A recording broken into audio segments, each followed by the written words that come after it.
आज हम लोग सीखेंगे फिर से सोलर फोटोवोल्टाइक सिस्टम और विंड पावर प्लांट दोनों को साथ में, एक तरह से कह लीजिए हाइब्रिड पावर प्लांट ही है यह, जिसके बारे में हम लोग पिछले लेक्चर में भी डिस्कस किए थे। ठीक है ना।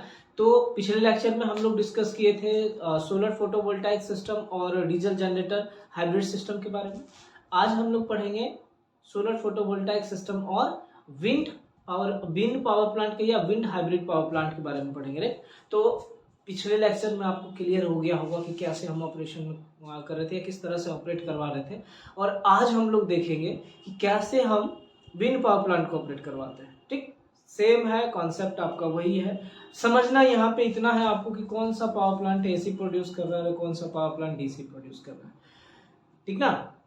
और कैसे हम दोनों को सिंक्रोनाइज कर सकते हैं, कैसे हम उसको भेज सकते हैं, इस चीज को आपको समझना है। देखिए, सोलर फोटोवोल्टाइक सिस्टम के बारे में तो आप बहुत अच्छे से हैं, मुझे लगता है कि आप मास्टर हो चुके होंगे कि कैसे वर्क करता है, क्या प्रोड्यूस करता है ना। इन सब के बारे में आइडिया आपको मिल गया होगा। राइट। तो यहाँ पे तो डीसी पावर प्रोड्यूस होता है। जब हम लोग डिस्कस करते हैं विंड पावर प्लांट के बारे में, इसके बारे में भी आपने थर्ड सेमेस्टर में पढ़ा होगा कि विंड पावर प्लांट में जो पावर प्रोड्यूस होता है वह एसी प्रोड्यूस होता है।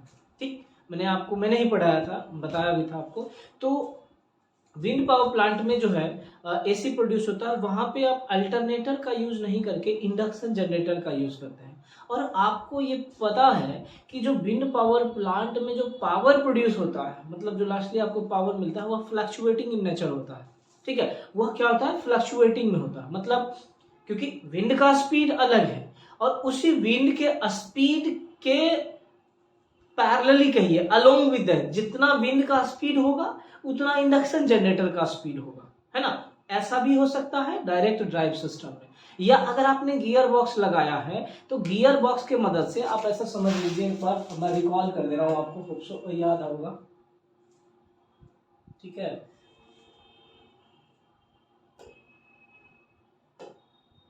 याद होगा आपको।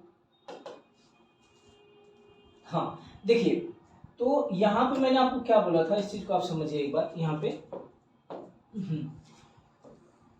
ये मैंने ऐसा करके कुछ बताया होगा आपको विंड पावर प्लांट में।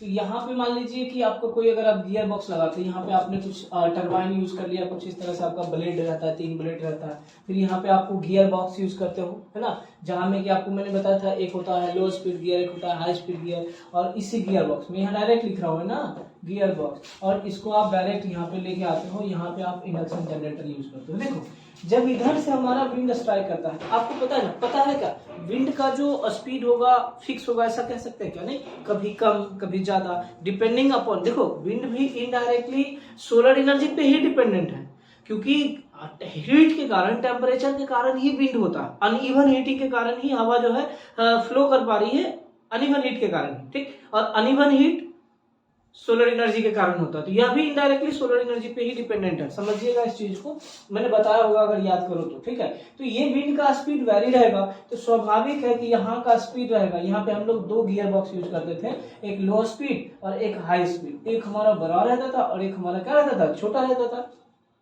तो जो स्पीड विंड का वो स्पीड इसका, लेकिन यहाँ पे हमारा स्पीड बढ़ जाता था और यहाँ पे मिलता था। लेकिन जब आप रेशियो वाइज देखेंगे ना, तो इस विंड के स्पीड पे ही हमारा इसका स्पीड भी डिपेंडेंट है। हो सकता है कि यह 1 है तो हो सकता है यह 80 हो, might be because of this gear box, अगर आपने यूज किया है तो। ठीक, तब भी आप कह सकते हो कि ये जो इंडक्शन जनरेटर था, वह इंडक्शन जनरेटर का आउटपुट उस विंड पे ही डिपेंड कर रहा है। ठीक, कहने का मतलब कि जो भी पावर प्रोड्यूस हो रहा होगा विंड पावर प्लांट, वह फ्लक्चुएटिंग होगा, कभी कम कभी ज्यादा, है ना, कुछ इस तरह से हो रहा होगा। तो उसको आप सिंक्रोनाइज नहीं कर सकते हैं। ठीक, उसके लिए आपको क्या करना पड़ेगा, फिर से रेक्टिफायर यूज करना पड़ेगा और उसको डीसी में कन्वर्ट करना पड़ेगा, ताकि पावर हमारा जो भी है, वोल्टेज हमारा जो है कांस्टेंट हो जाए। और कांस्टेंट करने के बाद आप डीसी मिल गया आपको, तो आपको फिर क्या करना है, उसे फिर कन्वर्ट करना है with the help of inverter. तब इन्वर्ट करने के बाद फिर आप क्या कर सकते हैं, उसको आप फीड कर सकते हैं या भेज सकते हैं जहां भी आपका जरूरत है। क्लियर है? हालांकि आप ऐसा भी कर सकते हैं कि यूपीएस लगा करके, है ना, अनइंटरप्टेड पावर सप्लाई बोलते हैं, उसका यूज करके आप डायरेक्टली भी विंड के मदद से सप्लाई को यूज कर सकते हैं, ठीक ना, ऐसा भी संभव है। तो अब देखो यहाँ पे सोलर फोटोवोल्टाइक सिस्टम के साथ में अगर आपको विंड पावर प्लांट को ऑपरेट कराना है तो बहुत ही बढ़िया कह लो एक तरह से हो जाता है। क्यों? क्योंकि विंड पावर प्लांट आपका 24 घंटा चलेगा, जितना हवा रहेगा उस हिसाब से चलेगा। विंड का स्पीड कम, तब भी आपका जो टरबाइन होगा वह भी ऑपरेट होते रहेगा, विंड टरबाइन। विंड का स्पीड थोड़ा ज्यादा, तब भी आपका विंड टरबाइन ऑपरेट होते रहेगा। लेकिन जब हम बात करते हैं सोलर फोटोवोल्टाइक सिस्टम का, तो दिन में solar photovoltaic system power produce कर रहा होगा, बट जब हम रात्रि की बात करें तो फिर पावर प्रोडक्शन नहीं हो रहा होगा।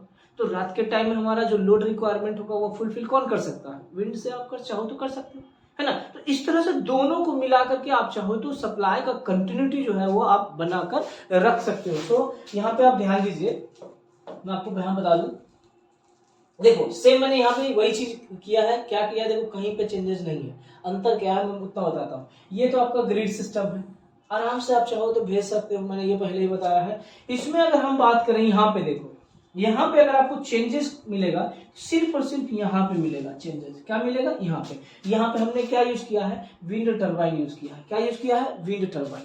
और विंड टरबाइन भी क्या प्रोड्यूस करता है? तो एसी ही प्रोड्यूस करता है, ना कि डीसी प्रोड्यूस करता है, ठीक। फिर से देखना, ये हमारा सोलर एरे कह लो या फोटोवोल्टाइक एरे है। यहाँ से जो भी पावर प्रोड्यूस हुआ ईसीसी में आप भेजे, ईसीसी के द्वारा, ईसीसी के थ्रू होकर ही हमारा लोड जो है डिलीवर हो रहा है, पावर जो है डिलीवर हो रहा है लोड तक, राइट।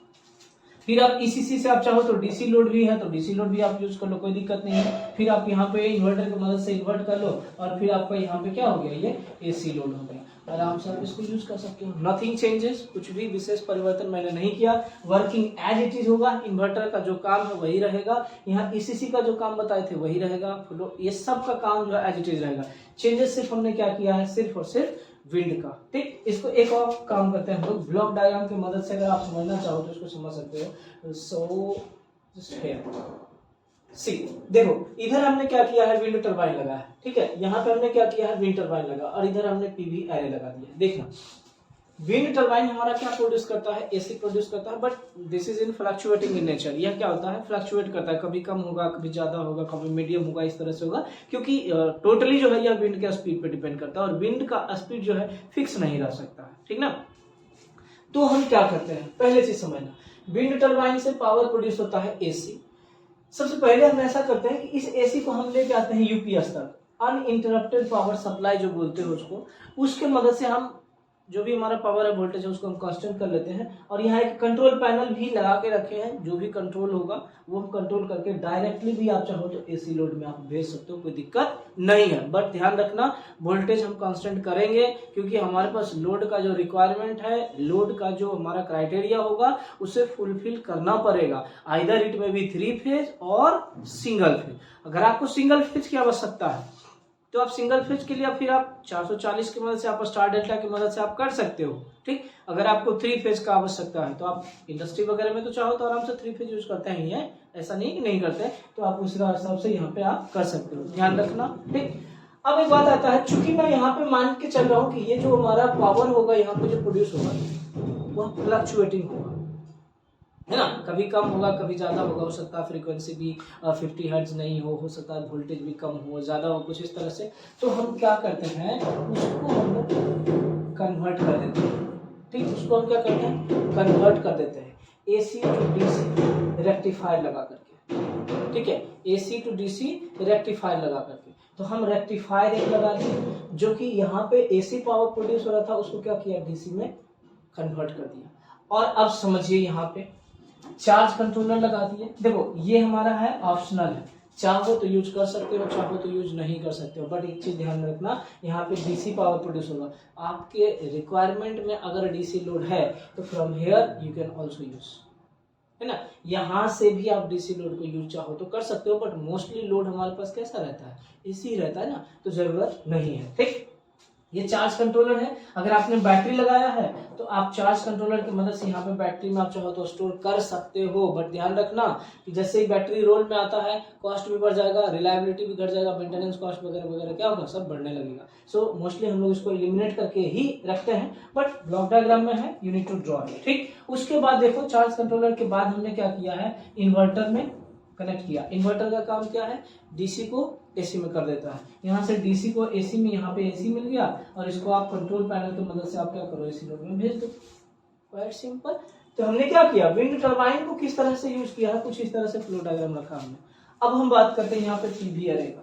पीवी अरे क्या प्रोड्यूस करता है, डीसी पावर। पीवी अरे क्या प्रोड्यूस करता है, तो डीसी पावर प्रोड्यूस करता है। तो क्या इसको भी हम रेक्टिफायर में कनेक्ट कर दें क्या, रेक्टिफायर में कनेक्ट कर देने से क्या होगा, यह भी क्या मतलब डीसी को एसी में बदल देगा क्या, या डीसी को डीसी में बदल देगा, ऐसा नहीं होता। रेक्टिफायर का सिर्फ और सिर्फ एक ही काम है, क्या, एसी को डीसी में बदलना, बस एसी को डीसी में बदलेगा, यही काम है सिर्फ और सिर्फ किसका, रेक्टिफायर का। बाकी इसके अलावा इसका कोई वर्क नहीं है। अब देखो यहां से अगर आप ध्यान पूर्वक अगर देख पा रहे हो तो समझना इस चीज को, ये जो पावर प्रोड्यूस हो रहा है सोलर एरे से, ये हमारा क्या हो रहा है, डीसी, और इसको आप क्या करोगे, कुछ इस प्रकार से लेके हमने डायरेक्ट भेजा कहां पे, सोलर चार्ज कंट्रोलर पे। ठीक, तो यहाँ पे हमारा डीसी तो मिल रहा है, यहाँ से भी हमको क्या मिल रहा था, डीसी, और दोनों को आप कंबाइंडली चाहो तो भेज सकते हो कहां पे, इन्वर्टर पे। दोनों को कंबाइंडली कहां भेज सकते हो, इन्वर्टर पे। उसके मदद से आप एसी में कन्वर्ट करो, फिर एसी लोड में भेज दो। अगेन अगर आपने बैटरी लगाया है तो ये सोलर चार्ज कंट्रोलर, यहाँ पे आपका डीसी है, ठीक है, यहाँ पे आपका डीसी है, तो इस डीसी को आप इस दोनों को ही आप यहाँ बैटरी में चाहो तो स्टोर करते रहो। एक बैटरी नहीं होगा मेरे भाई, नंबर ऑफ बैटरी का इस्तेमाल होगा। ध्यान रखना, अगर आप मास में पावर प्रोड्यूस करते हो तो अधिक से अधिक लार्ज स्केल पे पावर प्रोड्यूस करोगे तो, ठीक है ना। तो फिर इसको करो और फिर यहाँ से भी आप चार्ज कंट्रोलर की मदद से इन्वर्टर और एसी लोड। तो कुछ इस तरह से जो होता है ना, फोटोवोल्टाइक सिस्टम को कह लो और फिर विंड टरबाइन को कलेक्टिवली हम इस्तेमाल करते हैं। ऐसा भी है कि हो सकता है ये फॉल्टी हो गया तो उस टाइम आप पावर इससे पूरा करो, लोड रिक्वायरमेंट जो है इससे फुलफिल करो। जब मान लो कि ये फॉल्टी हो गया तो उस वक्त में आपका लोड रिक्वायरमेंट किससे पूरा होगा, तो आपका इससे पूरा होगा, है ना। ये फॉल्टी होने पे आपका लोड रिक्वायरमेंट इससे पूरा होगा। तो संभावना दोनों का बना रहता है, आप दोनों को यूज कर सकते हैं। आप एक्चुअली में मुझे लगता है ना पढ़े होंगे इकोनॉमिक्स पावर ऑफ जनरेशन में कि हम लोग नंबर ऑफ यूनिट क्यों बनाते हैं, एक ही बड़ा यूनिट बना करके क्यों नहीं यूज कर लेते हैं, क्योंकि उसके जगह पे हम अलग अलग 2, 3, 4 यूनिट बना लेते हैं। पढ़े होंगे ना, अगर पढ़े हैं तो आंसर बताइएगा मैसेज करके कि हम लोग नंबर ऑफ यूनिट क्यों यूज करते हैं पावर प्लांट में, एक ही यूनिट में हम लोग पावर प्रोड्यूस करके क्यों नहीं क्लिक करते हैं। ठीक, चलो तो इसमें आप देखो क्या क्या है, इसमें जो भी है आप लिख लीजिए। The same thing we are copying here.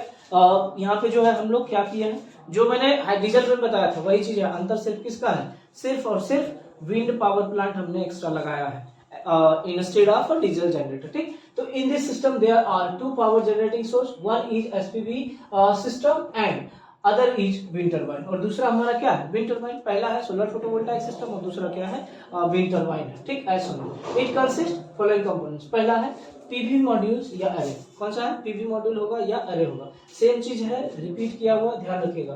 PV modules can be mounted on a large roofs और in open space to generate solar power when exposed to सन।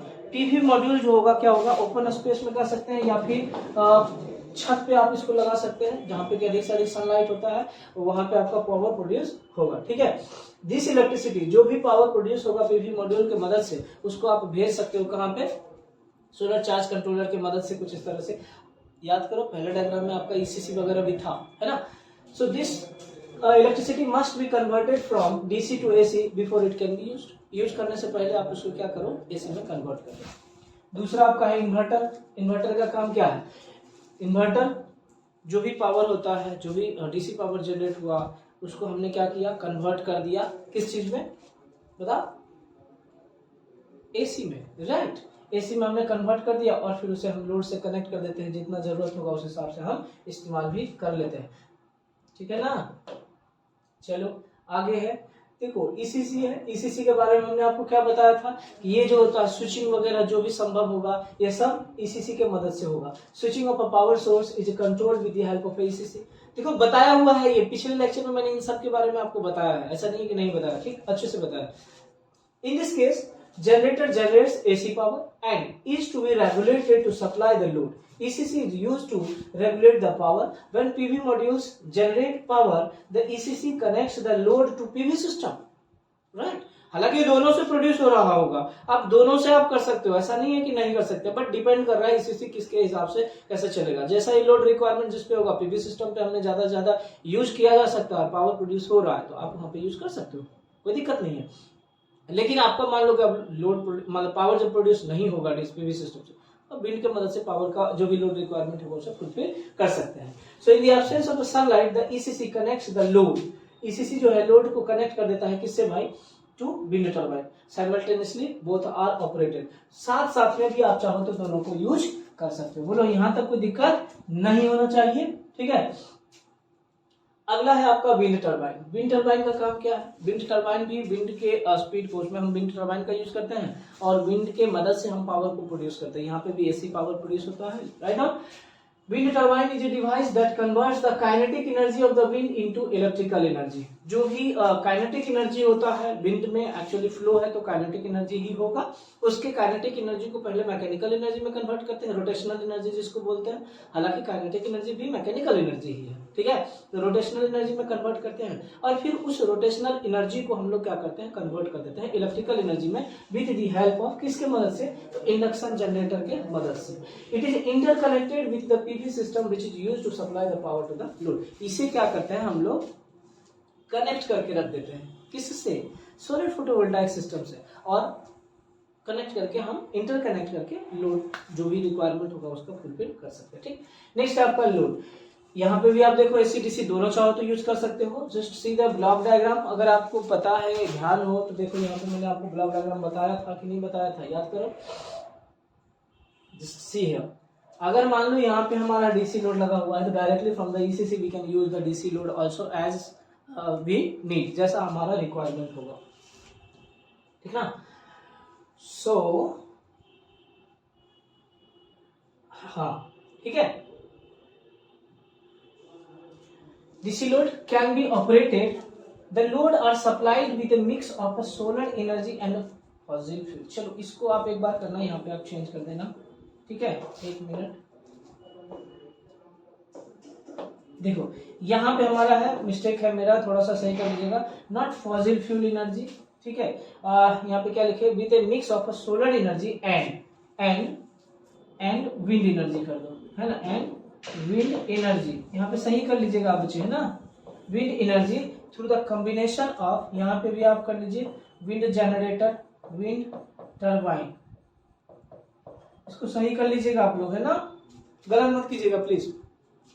यहाँ पे फॉसिल फ्यूल की जगह, फॉसिल एनर्जी की जगह पे आप विंड एनर्जी कर दीजिएगा and the combination of wind turbine and PV systems, right. आराम से इसको कर लीजिएगा। ये था आपका लोड रिक्वायरमेंट आपका, ठीक है, कि क्या क्या आपका जरूरत है, कैसे कैसे यूज कर रहे हैं। एंड वन मोर थिंग, यहाँ पे भी आपके लिए एक होमवर्क रहेगा, आप लिखिएगा, ठीक है ना। ऐसा नहीं है कि हाँ नहीं होगा तो मैं लिखा दूंगा, वर्किंग आपको लिखना है इसका, ठीक है। वर्किंग ऑफ सोलर विंड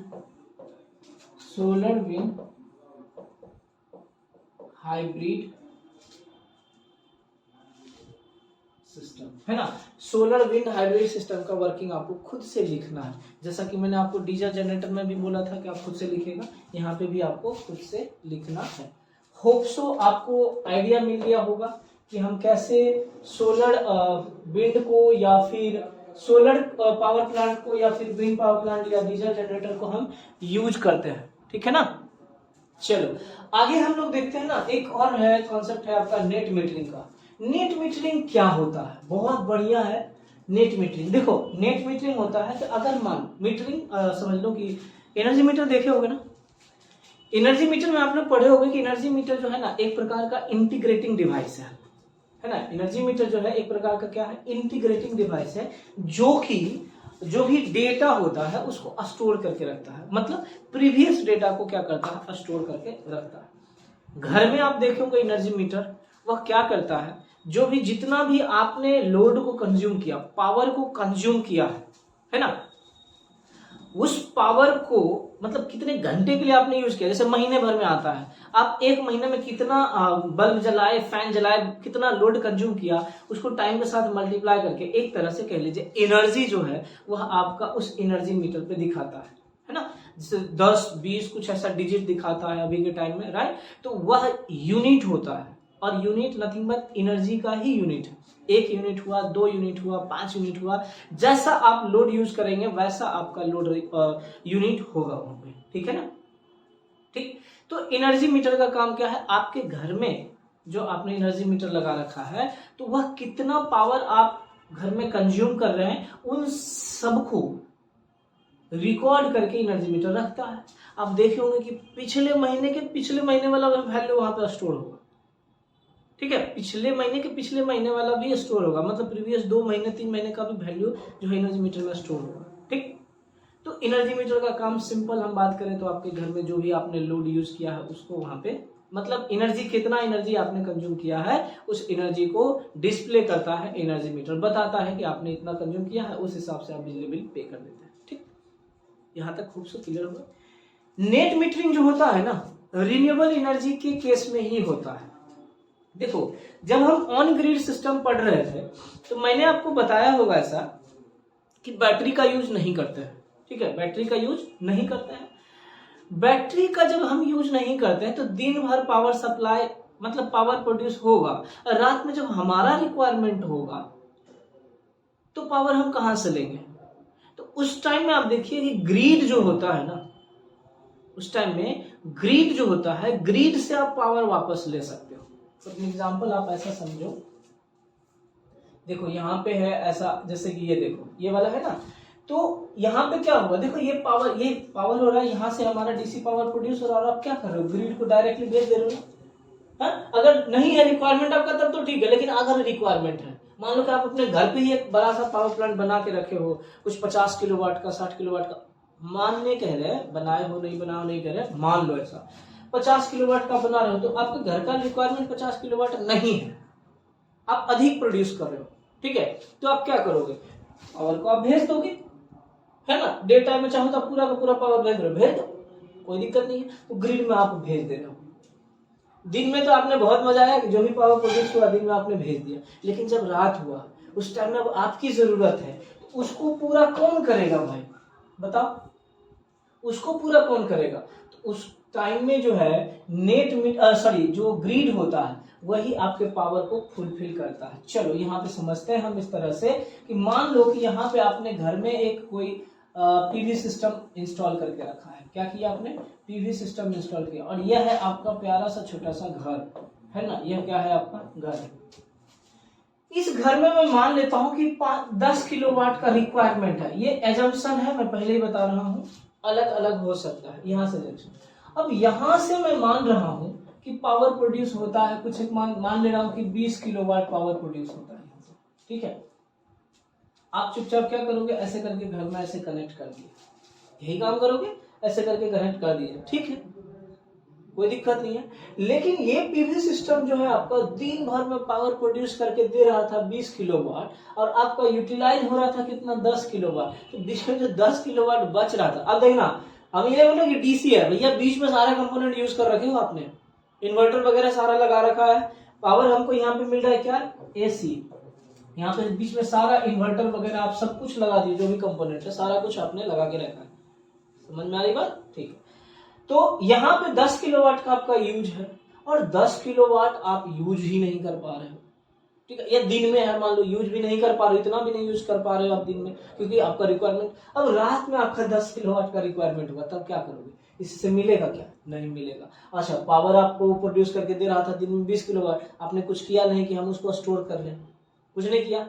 तो इसी सब के सिचुएशन के लिए क्या होता है ना, कि हम पावर को भेज देते हैं कहाँ पे, तो ग्रिड में, पावर को हम भेज देते हैं कहाँ, ग्रिड में भेज देते हैं। देखो इस चीज से फायदा क्या हो जाता है, रिक्वायरमेंट था आपका 10 किलोवाट का, दिन भर में आपका ये 20 किलोवाट है। देखो वहां पे बात होगा एनर्जी का, कि आप कितना कंज्यूम कर रहे हो, हम पावर की बात कर रहे हैं, हालांकि जब आप कंजम्पशन करोगे तो पावर होगा, है ना, जैसे कि 20 किलोवाट है, रुको इसको आप ना ऐसे समझो, एक डायग्राम है इसमें होगा, हाँ चलो इसी डायग्राम से समझ लो। देखो अच्छे से समझ लीजिए। यहाँ पे देखो ये क्योंकि बीच में फिर बोलोगे सर ऐसे डायरेक्टली कैसे एसी कन्वर्ट कर देगा। पीवी मॉड्यूल है, यहाँ पे कंडीशनिंग यूनिट लगा है जो कि सारा चीज कन्वर्ट करके आएगा एसी में। यहाँ पे भी हम एक मीटर लगा दिए हैं और देखो ये चीज को हमने घर में भेज दिया। यहाँ पे भी हमारा क्या है, एक मीटर लगा दिए और यहाँ पे हमारा क्या है, घर है। और इधर हम एक लगाए हुए हैं क्या, नेट मीटर। क्या लगाए हुए हैं, नेट मीटर। और नेट मीटर के बाद देखो यहाँ पे आप डिस्ट्रीब्यूशन ट्रांसफार्मर फिर नेशनल ग्रिड में आप भेज दिए। डिस्ट्रीब्यूशन ट्रांसफार्मर में इधर भी आप कर सकते हो, आपको चाहिए भेज दीजिए, हमको उससे मतलब नहीं है। यहाँ के बाद हमें मतलब नहीं है कि कहाँ भेज रहा है वो, कोई लेना देना नहीं है आपका। आपका बस काम है यहाँ से यहाँ तक का। ठीक, समझिए यहाँ पे कहना मैं क्या चाह रहा हूँ, इस चीज को आप एक बार समझ लीजिए तो आप अच्छा होगा। देखो अगर मैं बोलूँ कि जो सोलर फोटोवोल्टाइक सिस्टम है, अगर यहाँ पे आपका मैं बोल रहा हूँ कि 40 किलोवाट आवर आपका प्रोड्यूस हो रहा है, ठीक है, एनर्जी बोल दिए, 40 किलोवाट आवर जो है पावर यहाँ पे प्रोड्यूस हो रहा है, ठीक है ना। ये 40 किलो और आपके घर का रिक्वायरमेंट है 10 किलोवाट आवर। समझिएगा 10 किलोवाट आवर जो है, एक घंटा में 10 किलोवाट आवर आप यूज कर रहे हो। हम पर आवर की ही बात कर ले रहे हैं, आपका इतना यूज कर ले रहे हो, ठीक है। अब हम एक ही दिन की बात कर लें, बाद में आप समझिएगा इसको क्या है, एक महीना यूज कीजिए, साल भर यूज कीजिए, उससे मतलब नहीं है हमको। ठीक, यहाँ से 40 किलोवाट आवर आपका ये प्रोड्यूस कर रहा है और अभी आपका रिक्वायरमेंट है कितना, 10 किलोवाट आवर। ठीक, यहां से आपका ये पावर प्रोड्यूस होकर के यहाँ तक आया, मान लेते हैं कि वो आपके घर में भेज दिया, ठीक है। आप तो यूज तो 10 ही किलोवाट पावर करोगे ना, बाकी का 30 किलोवाट पावर पर आवर जो था, 30 किलोवाट आवर क्या हुआ, वो जो 30 किलोवाट आवर था वो क्या हो गया, बर्बाद। तो हम ऐसा क्यों ना करें कि उसको कहीं भेज दें, तो उसको हम लोग क्या करते हैं कि भेज देते हैं ग्रिड में, जो कि ऑन ग्रिड सिस्टम में आता है। ठीक, आप ऐसा कर सकते हो, ऐसा हर एक इलेक्ट्रिसिटी बोर्ड का जो है पॉलिसी रहता है, ठीक है, आप चाहो तो कर सकते हो। ठीक, तो हम यही काम क्या किए, यहाँ 10 किलोवाट आवर का जो यूज था, यूज करने के लिए हम कर लिए, और फिर बचा हुआ जो 30 किलोवाट पर आवर था, इसको हमने क्या करा, भेज दिया। यहां से हमने क्या किया, 30 किलोवाट पर आवर को 30 kilowatt hour, sorry not per hour, 30 kilowatt hour को हमने भेज दिया कहां पे, ग्रिड में। समझिएगा अब यहाँ पे क्या फायदा हो रहा है, तो 30 किलो आपका ये तो फ्री में यूज हो ही रहा होगा ना, पैसा एक बार इंस्टॉल कर दिए तो आपका तो यूज हो रहा है, तो हो रहा है, पावर प्रोड्यूस हो रहा है तो हो रहा है, उसमें पैसा तो नहीं लगेगा आपका, नहीं। ठीक, तो ये नेट मीटरिंग जो क्या किया है, आपने यहां से कितना पावर इधर भेजा है ना, अपने फोटोवोल्टाइक सिस्टम से आपने कितना पावर भेजा है ये मीटर रीड करेगा। अच्छा 30 किलोवाट आवर भेजा, अच्छा ठीक है 30 किलोवाट आवर नोट कर लो कि इतना ये भेजा है, और ये ग्रिड में भेज दिया। ग्रिड के बाद जहां कभी भी आप भेज सकते हो, क्योंकि आपको भी पता है कि जो इलेक्ट्रिसिटी जनरेशन है हमारे इंडिया में, वह मतलब जितना लोड हमारा रिक्वायरमेंट है उतना फुलफिल नहीं हो पा रहा है। तो अगर आप प्रोड्यूस करके दे रहे हो तो अच्छी बात है ना, आप प्रोड्यूस करके भी दे रहे हो, अपने घर के लिए भी यूज कर रहे हो। ठीक, तो यहां तक आपने क्या करा, यहाँ भेज दिया, यहाँ से वो डिफरेंट लोड को चाहे तो भेज दे या ग्रिड को भेज दे, उससे कोई मतलब नहीं है हमें। यहाँ के बाद रोल में आ जाता है इलेक्ट्रिसिटी बोर्ड, है ना, पावर ग्रिड, ये सब आ जाता है रोल में। ठीक, यहाँ तक आ गए। अब देखो ये तो दिन की बात की, डे टाइम की बात थी, अब हम नाइट की बात करें, जब रात में हम कह रहे हैं तो रात में तो ये तो पावर प्रोड्यूस नहीं किया, रात में तो यहां से हमारा 0 पावर प्रोडक्शन, और दिन के टाइम आपका 10 किलोवाट आवर था, आपका यूटिलाइजेशन था, कोई दिक्कत नहीं। अब मान लेते हैं कि रात में आपका load requirement 20 kilowatt per hour है, सॉरी 20 किलोवाट आवर है रात में। ठीक, तो ये लोड रिक्वायरमेंट को फुलफिल कौन करेगा, तो आप जिसको दिए है उससे तो मांगने का हकदार है। तो आप उस टाइम में क्या करता है कि ग्रिड वाला क्या करता है, ये पावर को भेज देता है। ग्रिड वाला क्या करेगा, इस पावर को यहाँ पे भेज देगा, कहां, घर में। देखो आपने क्या किया, दिन में जो पावर प्रोड्यूस कर रहा था 10 kilowatt per hour, 10 kilowatt hour आपका ये यूज था, पावर था 40 किलोवाट, आप 10 किलोवाट आवर यूज किए, बाकी 30 किलोवाट आवर बेच दिए, इनका पैसा बन गया आपका। अब रात के टाइम में हम देखें कि लोड रिक्वायरमेंट मेरा है 20 किलोवाट आवर का, तो हम ग्रिड से फिर ले लिए, दे भी दिया वो। ठीक, तो ये लेन देन जो है, कितना आपने पावर लिया, कितना आपने पावर दिया, वह कौन रिकॉर्ड करेगा, तो वही रिकॉर्ड करता है नेट मीटरिंग। ठीक ना, तो नेट मीटरिंग एक प्रकार का कह लीजिए बाई डायरेक्शनल डिवाइस है, जो कि ग्रिड से जो लोड आपने ग्रिड से कितना पावर आपने लोड को घर में दिया है वह भी नोट करेगा, और घर से कितना पावर या जो आपके घर में जो पीवी सिस्टम लगा हुआ है उससे कितना पावर आपने ग्रिड को दिया है वह भी नोट करेगा। ठीक है, दोनों को वह क्या करेगा, नोट करेगा। ठीक, तो वही चीज यहाँ पे है, आराम से यहाँ पे कर सकते हैं।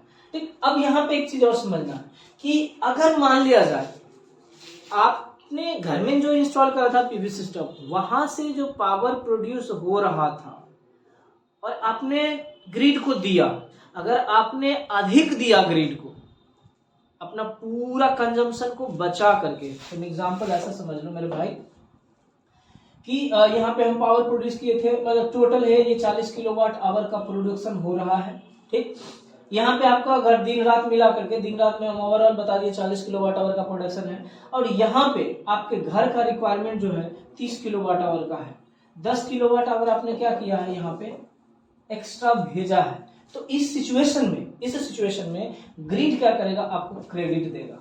क्या करेगा, क्रेडिट देगा कि आप, ठीक है, जब आपको जरूरत होगा तो आप इतना एक्स्ट्रा ले लीजिएगा। फॉर एग्जांपल, कभी आपने शॉपिंग किया होगा तो आप देखिएगा बिग बाजार में या ट्रेंड्स वगैरह में देखते होंगे, शॉपिंग करते हो तो आपको कूपन देता है ना, कूपन देता, पैसा नहीं देता है भैया, क्या देता है, कूपन दे देता है। अब देखिए, जब कभी आप फिर से उसी दुकान में शॉपिंग करने जाइएगा तब आप उस कूपन का इस्तेमाल कर सकते हैं, ना कि किसी और जगह पे। समझ रहे हो बात को, वही चीज है यहाँ पे।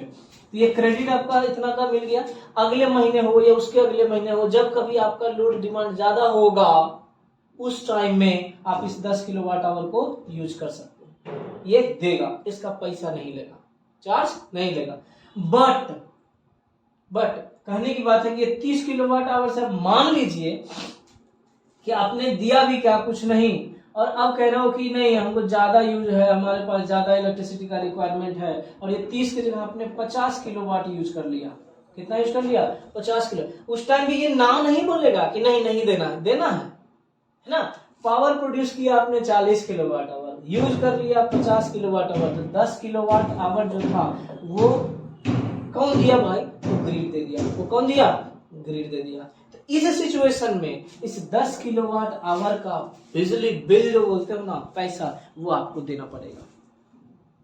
समझ में आई बात। सो क्वाइट सिंपल है कि ये नेट मीटरिंग का काम ही है हमारा कि आपने कितना ग्रिड से लिया और कितना ग्रिड को दिया, इस दोनों रीडिंग को रिकॉर्ड करके रखना। एंड लास्टली जब एक पर्टिकुलर टाइम होता है उस बीच में हमारा बिजली बिल का कैलकुलेशन होता है, जैसे जनरली 1 जुलाई से 1 जुलाई के बीच में होता है, साल भर का होता है ऐसा।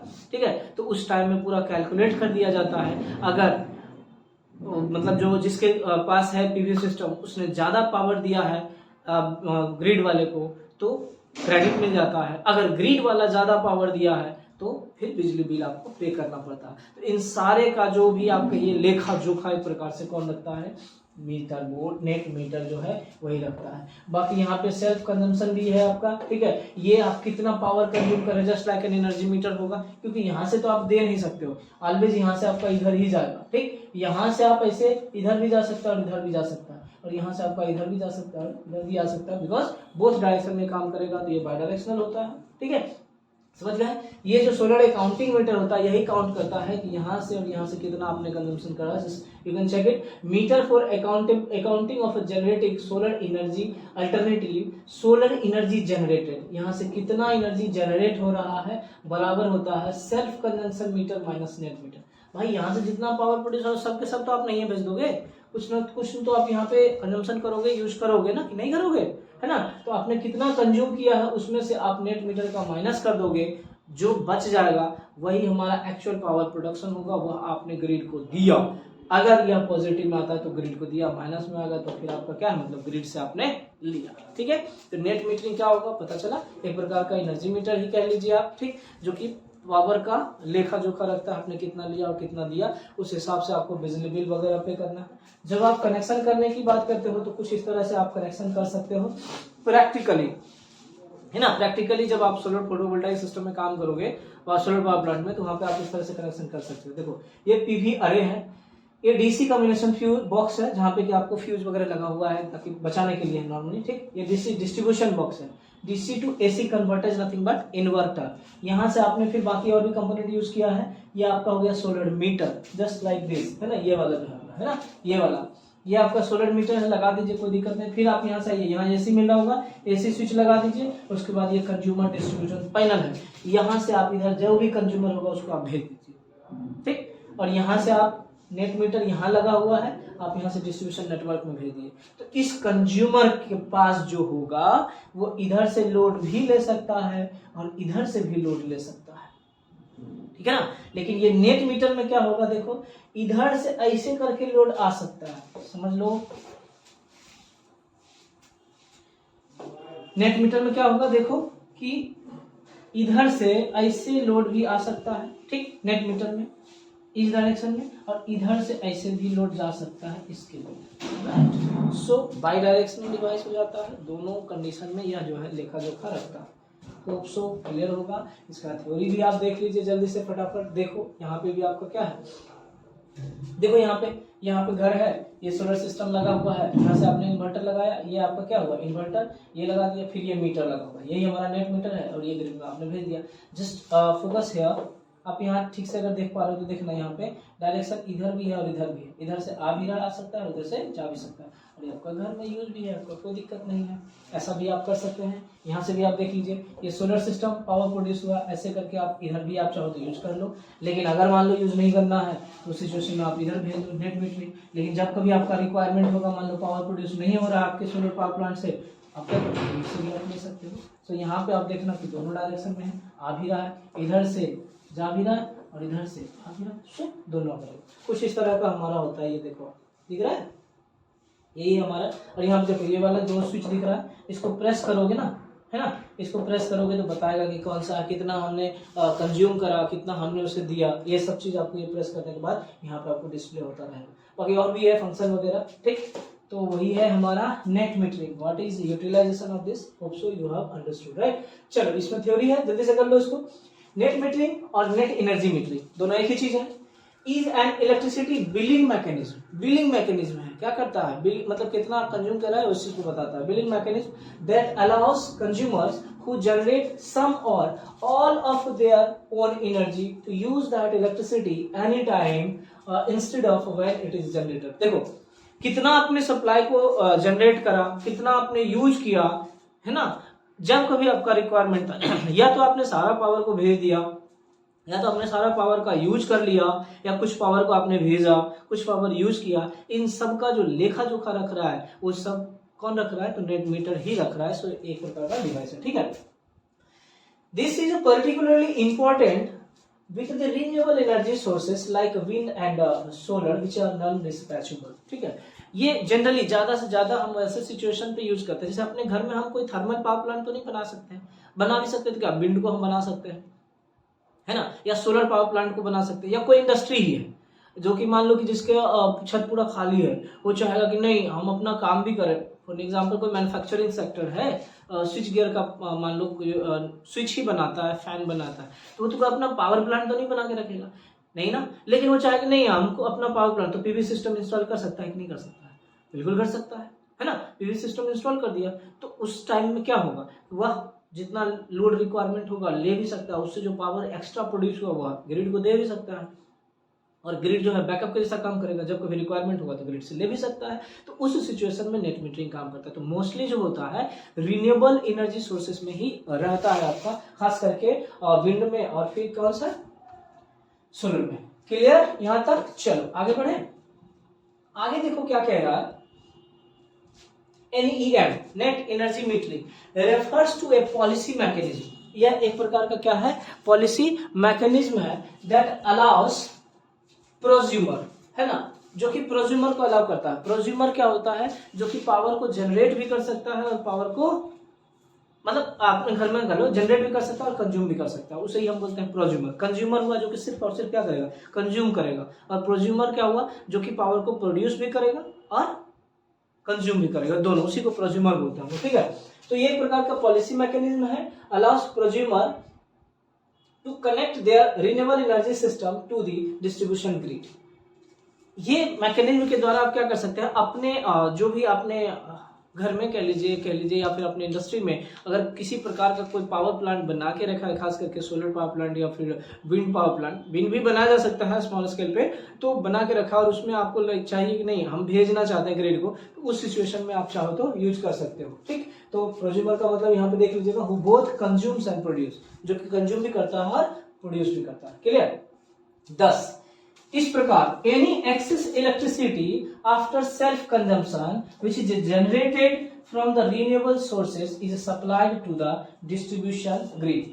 तो इस प्रकार आप कह सकते हैं जो भी एक्स्ट्रा इलेक्ट्रिसिटी प्रोड्यूस हुआ, देखो जो चीज मैंने अभी बताया उसी चीज को मैं यहाँ पर रिपीट कर रहा हूँ, कोई अलग चीज नहीं बता रहा हूँ, कोई ऐसा नहीं कि मैं कुछ और अलग बता दे रहा हूँ जो कि आपके दिमाग से बाहर जा रहा है। राइट, तो जितना भी एक्स्ट्रा इलेक्ट्रिसिटी प्रोड्यूस हुआ, राइट, हम जितना कंज्यूम किए, कंजम्पशन के बाद जो इलेक्ट्रिसिटी बचा हुआ, ये हमारा एक्स्ट्रा इलेक्ट्रिसिटी हुआ, उस एक्स्ट्रा इलेक्ट्रिसिटी को हम चाहें तो डिस्ट्रीब्यूशन बोर्ड तक या डिस्ट्रीब्यूशन ग्रिड तक हम भेज सकते हैं। वही चीज बोला जा रहा है, supplied to the distribution grid, and in exchange the prosumer can either import equal amount of electricity from the grid और receive price of net amount of export. यहाँ पे देखो एक चीज समझ लेना, सिचुएशन कुछ ऐसा भी तो हो सकता है कि आपने जितना पावर प्रोड्यूस करा उतना आपने यूज कर लिया, या जितना आपने उससे लिया ग्रिड से, आपने कुछ पावर को कंज्यूम किया और उतना आपने उसको दे भी दिया। मतलब 20 किलोवाट हम लिए, 20 किलोवाट आवर हम एनर्जी लिए, ठीक है, और 20 किलोवाट आवर एनर्जी दे दी, तो सरप्लस हो गया ना। तो यहाँ ना क्रेडिट का कहानी है, ना ही बिजली बिल पे करने का, तो ऐसा भी सिचुएशन हो सकता है। अब इंपोर्ट और एक्सपोर्ट, इंपोर्ट माने रिसीव करना और एक्सपोर्ट मतलब भेजना, इस पे भी डिपेंड करता है। आपने अगर एक्स्ट्रा एक्सपोर्ट कर दिया, अधिक एक्सपोर्ट किया है, तो आप क्रेडिट के हकदार हैं, और अगर आपने अधिक इंपोर्ट किया तो आपको क्या लगेगा, बिजली बिल पे करना पड़ेगा। सो यही चीज लिखा जा रहा है यहाँ पे, net amount of export electricity at the end of settlement period as per guidance. तो लास्टली जब कैलकुलेशन होगा आपका, बिजली का बिलिंग होगा, जब आप मान लो बिलिंग होगा साल भर के बाद, तो उस टाइम में आपको क्या है कैलकुलेट करके दिया जाएगा, बताया जाएगा कि आपने जो है इतना कंज्यूम किया, इतना आपने दिया, अगर वह सरप्लस है, बराबर है, तो no loss no gain, no credit, no need to pay the bill, बिजली बिल, राइट। एंड अगर मान लीजिए आपने ज्यादा एक्सपोर्ट करा तो आप क्रेडिट लेते हो, अगर आपने ज्यादा इंपोर्ट करा तो आप बिजली बिल पे करते हो। Quite simple. चलो अगला स्टेप में हम देख लेते हैं बच्चे। देखो, under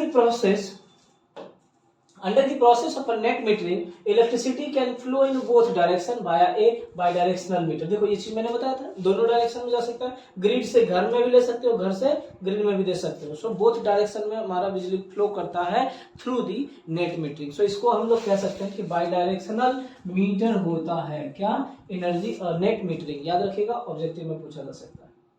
10 the consumer gets to adjust the amount of electricity consumed from the grid।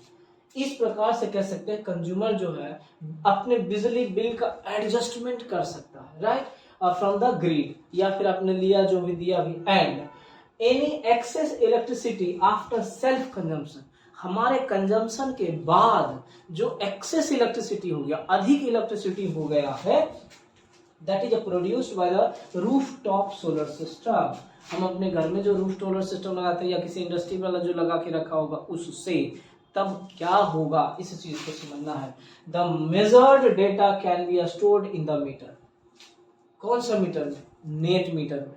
आपने ज्यादा दिया, कम लिया, क्या है, सारा चीज आपको वहां मिलेगा। और transfer to a centralized aggregate service, या फिर कोई एक बना के रखा होगा हेड कह लीजिए सेंट्रल में, कि हाँ भैया सबका हिसाब किताब रखेगा, है ना, सबका। जैसे ट्रांसफार्मर आप देखे होंगे तो उसके नीचे में एक LTDB लगा होता है, लो टेंशन डिस्ट्रीब्यूशन बॉक्स, तो उस एरिया में कितना पावर आप भेज रहे हो, सारा चीज वहां पे कैलकुलेट होके रखता है कि अच्छा इतना लोड गया है। अब अपने घर में आप अलग अलग लगा के रखते हो ना, जैसा ऐसा समझ लो ना कि मान लो कहीं पे रूम रेंट लेके रखे हो, जो मकान मालिक होता है वह अपना एक मेन मीटर लगा के रखता है, और जो अलग अलग किराएदार होता है वह अलग अलग मीटर लगा के रखता है ना। तो सारा टोटल एनर्जी कंजम्पशन जो मकान मालिक एक मीटर लगा के रखा वहाँ पे होगा ना, वही चीज यहाँ पे है। एक सेंट्रलाइज्ड एग्रीगेटर सर्विस रहता है, वहाँ पे टोटल कितना आपने दिया लिया सारा चीज वहाँ पे आपको मिलता रहेगा। And after a settlement period वहाँ पे आपको सेटल कर दिया जाएगा। ठीक है ना। The consumer bill is calculated according to the net energy recorded on the meter. Meter में कितना रिकॉर्ड हुआ है उसी हिसाब से हम कंज्यूमर का बिल कैलकुलेट करते हैं। That is the aggregated energy drawn from the network minus the energy delivered to the network over the specified billing period. आपने कितना कंज्यूम किया, कितना डिलीवर किया, उसी के आधार पे हम क्या करते हैं, एनर्जी का बिलिंग करते हैं। उन दोनों को घटा देते हैं। If amount of electricity consumed from the grid is higher than the amount of energy supplied to the grid from the rooftop PV system, the consumer has to pay the bill. देखो क्या हो गया, आपने जो rooftop solar system बना के रखा था, वहां से जो पावर का फीड किए थे, पावर आप भेजे थे ग्रिड को, तो वो कम भेजा था आपने, ठीक, और ग्रिड से आपने ज्यादा ले लिया पावर। उस सिचुएशन में आपको क्या करना पड़ेगा, बिजली बिल देना पड़ेगा। तो वही चीज कह रहा है कि पे द बिल, जो कंज्यूम्ड हुआ आपका कहां से, फ्रॉम द ग्रिड, ग्रिड से जो कंज्यूम हुआ, देखिए यहाँ पे consumed from the grid is higher, अगर अधिक हो जाता है किससे, सप्लाइड टू द ग्रिड से, है ना, energy supplied to the grid. तो इस केस में आपको क्या करना पड़ेगा, बिजली बिल पे करना पड़ेगा, एंड वाइस वर्सा। रिपीट कर लो इसी को। देखो यहां पे फिर से कह रहे हैं, क्या कहा जा रहा है, ऑन द अदर हैंड, दूसरे साइड में, if the amount of electricity generated and exported from the solar PV system to the grid is higher, आपने अगर सोलर रूफ पीवी सिस्टम से पावर को अधिक भेजा है कंपैरिजन टू ग्रिड, मतलब ग्रिड से आपने कम लिया है, उस केस में क्या होता है, देन द इम्पोर्टेड इलेक्ट्रिसिटी, यहाँ पे 2 बार हो गया है शायद, इसको आप एक बार कर लीजिएगा। Then the imported electricity, then the DISCOM shall allow all the credits of the consumer to roll over the next billing. फिर क्या करेगा, जो डिस्कॉम कंपनी है, जो डिस्ट्रीब्यूशन कंपनी है, वह आपको बिलिंग के टाइम में सेटल कर देगा कि अच्छा ठीक है, आपने इतना एक्स्ट्रा बिजली दिया है, तो आप जब कभी आगे रिक्वायरमेंट होगा तो आप इतना बिजली ले सकते हैं। समझ आया, फायदेमंद है कि नहीं? अरे बहुत फायदेमंद है, आप भी अपने घर में लगवा लीजिएगा, ठीक है ना, अपने घर में लगवा लेना है, ताकि क्या, देखो बहुत सारा, जैसे अब घर, मान लो कि आपके घर में बहुत बड़ा घर है और बहुत सारा फिजिकल भौतिक सुविधा जिसको बोलते हैं हम लोग, ठीक ना, तो उसको बोलते हैं हम भौतिक सुख बोलते हैं एक तरह से। पूरा एसी लगा हुआ है, पूरा मान लीजिए फ्रिज लगा हुआ है, पूरा मतलब हर सुविधा है आपके घर में, तो बिजली बिल भी ज़्यादा आता है। या कोई होटल है, मान लो बड़ा सा होटल है, रेस्टोरेंट, बहुत बड़ा होटल है, तो वहाँ पे तो बिजली बिल आता होगा ज़्यादा, तो वो सब, ये सब सिस्टम को यूज़ कर सकते हो। वहाँ पे मान लो उसका जो छत होगा पूरा लगा दे सोलर सिस्टम को, तो दिन में प्रोड्यूस करेगा, जो रिक्वायरमेंट होगा, जितना यूज होगा, जो बच जाएगा उसको ग्रिड को भेज देगा, बिजली बिल बचेगा। भाई लाखों में भी बिजली बिल आता है। आप नॉर्मली देखो ना कि आप अपने घर में अगर एक बल्ब और एक फैन यूज करते हो तो 250, 300, 400 बिजली बिल आता है, और जिसके घर में बहुत सारा लोड होगा उसके घर में सोचो बिजली बिल कितना आता होगा। तो जिसका ज़्यादा बिजली बिल आता है वो चाहे तो इस प्रकार के सिस्टम को लगा सकता है। इसके लिए आपको क्या है ना कि जिस स्टेट में भी हो, और जहाँ भी, हर एक स्टेट का अपना अपना पॉलिसी है, वहाँ पे उस इलेक्ट्रिसिटी बोर्ड से बात करके वहाँ पे रहता है, साइट पे दिया रहेगा आपको, उस इलेक्ट्रिसिटी बोर्ड का साइट देखिएगा ना, तो उसके साइट पे हर एक चीज़ मेंशन किया होगा, नेट मीटरिंग पॉलिसी वगैरह, जाइए फॉलो कीजिए, फॉर्म भरिए, उसके बाद अगर अप्रूव्ड हो जाता है तो आप लगवा लीजिए, लगवाने के बाद फिर मजा कीजिए, है ना। तो अब देखिए किस आधार पे कहते हैं ना कि पैसा लेता है, टैरिफ एक तरह से बोलते हैं। जैसे गांव में देखिएगा तो फिक्स करता है, भाई तुम कितना भी यूज करो, 200 रुपया महीना का दे दो, यूज करो, ऐसा होता है। कोई होता है कि नहीं, आप जितना यूनिट यूज कर रहे हो उस हिसाब से पैसा देना, 8 रुपये। जैसे हम लोग अभी क्या करते हैं, जितना भी पावर एनर्जी यूज करते हैं उसको 8 से गुना करके उतना पैसा देते हैं, मतलब 8 रुपया 1 यूनिट का हम लोग पे करते हैं। अब कुछ जगह ऐसा भी होता है कि मान लो कि 10 किलोवाट आवर या 50 किलोवाट आवर तक आप 8 रुपये के हिसाब से यूज़ करोगे, लेकिन जैसे ही 50 किलोवाट आवर से अधिक होगा वही 8 रुपये हो सकता है 16 रुपया हो गया। तो टैरिफ अलग अलग प्रकार का होता है, जो कि आगे पढ़िएगा, यहाँ पर नहीं करना है। तो अलग अलग टैरिफ जो होता है, यहीं पे यहाँ पे जो बिलिंग होता है उस किस चीज़ पे डिपेंड करता है उसके बारे में हम देख रहे हैं। The rate at which the customer is billed is determined considering various factors such as the consumer's tariff. जो रेट होता है कि कितना, जैसे बिलिंग करोगे ना, ग्रिड से आप ले रहे हो, आप भी दे रहे हो, तो किस हिसाब से, कितना रुपया हिसाब से वो देगा, हम कितना हिसाब से देंगे, इस तरह से चलता है वहाँ पे। तो वो सब किस पे डिपेंड करता है, तो कंज्यूमर के टैरिफ पे।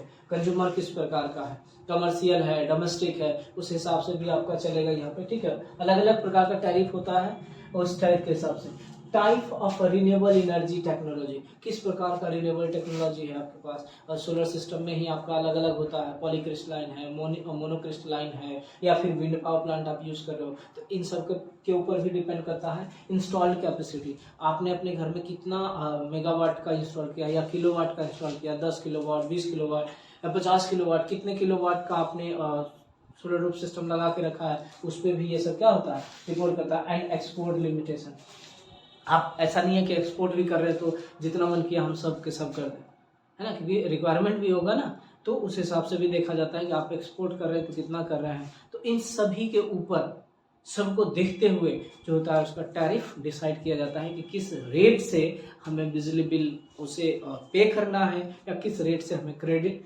की आवश्यकता होती है। क्लियर है यहाँ तक? तो होप सो आपको जो है यहाँ पे समझ में आया होगा कि नेट मीटरिंग क्या होता है, ठीक है। नेट मीटरिंग क्या होता है क्लियर पता चल गया होगा। जस्ट नथिंग बट एक एनर्जी मीटर है, मैंने प्रोसेस बताया है। बाकी जो एनर्जी मीटर आप देखते होंगे ना, वही सारा कंस्ट्रक्शन यहाँ पे भी यूज होता है, ऐसा नहीं कि अलग होता है। तो एनर्जी मीटर के बारे में आप लोग मेजरमेंट में पढ़े होंगे, तो यहाँ पे हमें डिवाइस के बारे में नहीं जानना था, इसका प्रोसेस देखना है। मोस्टली सोलर सेल में या जो सोलर टेक्नोलॉजी हमें एप्लीकेशन ही सीखना, ना कि डिवाइस बनाने के लिए सीखना है, ठीक। जहाँ पे बताना था डिवाइस के बारे में मैंने ऑलरेडी बता दिया है, तो यहाँ पे अभी जरूरत नहीं है, ठीक है।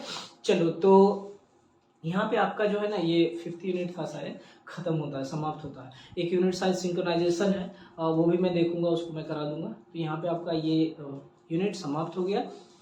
आगे हम लोग देखेंगे जो भी यूनिट बचा हुआ उसके बारे में हम लोग डिस्कस करेंगे अगले क्लास में। तो आज के लिए हम लोग इतना ही रखते हैं, फिर मिलते हैं नेक्स्ट सेशन में। धन्यवाद।